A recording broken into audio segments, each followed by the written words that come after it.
ભરૂચમાં સંદેશ ન્યૂઝના અહેવાલની ધારદાર અસર। સંદેશ ન્યૂઝના અહેવાલ બાદ તંત્ર સફાળું જાગ્યું। જંબુસરમાં ખાતરની ફાળવણી કરવામાં આવી। ભરૂચમાં સૌથી વધુ ખાતર જંબુસરમાં ફાળવાયું।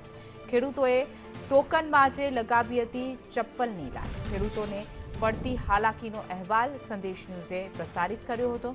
જંબુસર યુનિયન જીન ખાતે ખાતરની ગાડીઓ પહોંચી।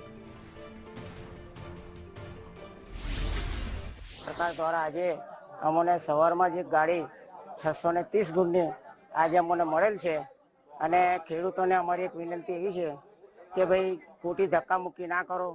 सरकार द्वारा खेडूतोने खातर मळे तेवा प्रयत्नो करे छे अने जंबुसर तालुका लेवले आपने जत्थो वधारे फाळवामां आवशे एवी पण आपने जाण करेल छे।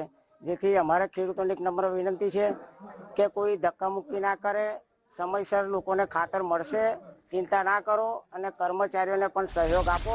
સંદેશ ન્યૂઝના અહેવાલ બાદ તંત્ર જાગ્યું અને જંબુસરના ખેડૂતો માટે ખાતરની જે અછત હતી અને ખાતરની જે બૂમો પડી રહી હતી તેના અહેવાલ કાલે સંદેશ ન્યૂઝે ધારદાર પ્રસિદ્ધ કર્યા હતા। અને ત્યારબાદ આજે તમે જોઈ રહ્યા છો કે સરકારના કાન અને આંખ બંને ખુલ્યા છે અને આજે સરકાર દ્વારા અહીંયા જંબુસરના ખેડૂતોને ખાતર મળી રહે એ માટે તે ખાતરની જે વ્યવસ્થા છે એ વ્યવસ્થા તંત્ર દ્વારા કરવામાં આવી છે।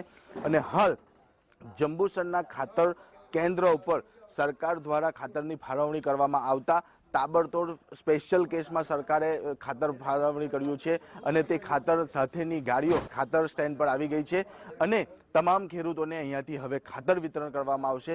ગઈકાલે અંદાજિત 900 જેટલા ખેડૂતો ખાતર માટે ઉમટી પડ્યા હતા અને તંત્ર દ્વારા એ તમામ ખેડૂતોને આજે બાકી રહી ગયેલા ખેડૂતોને પણ ખાતર આપવાની વ્યવસ્થા કરી છે અને તેઓને ખાતર આપવાનું વિતરણ ચાલુ પણ કરી દેવામાં આવ્યું છે। ત્યારે ફરી એકવાર સંદેશ ન્યૂઝ ખેડૂતો માટે સહારો બની છે અને જેના અહેવાલ બાદ તંત્રએ જંબુસરના ખેડૂતો માટે કંઈ સોચ્યું અને ખેતરોના ખાતર નાખવા માટે પાકને ખાતર મળી રહે તે માટે ખાતરની વ્યવસ્થા કરવામાં આવી છે। રફીક મલિક, સંદેશ ન્યૂઝ, જંબુસર।